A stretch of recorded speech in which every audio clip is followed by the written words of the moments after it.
मित्रांनो, पोटाची भूक काय असते हे जे उपवास भोगतात त्यांना माहीत असते.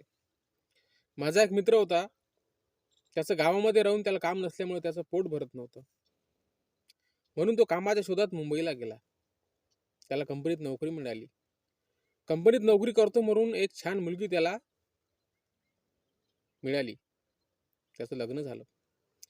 आज त्याला एक छोटं बाळ, एक मुलगी सुद्धा आहे. अतिशय गोड गुण्या गोविंदाने तो त्या ठिकाणी आपला संसार अतिशय चांगल्या प्रकारे करत आहे. आणि पगारातून बचत करून पैसे आई वडिलांना सुद्धा पाठवत आहे. त्याच्यामुळे मित्रांनो, पोट भरण्यासाठी कोणताही व्यक्ती कुठे जाऊ शकतो. पोटाची भूक ही फार फार वाईट असते मित्रांनो. त्याच्यामुळे अशा लोकांवर आपण प्रेम केलं पाहिजे.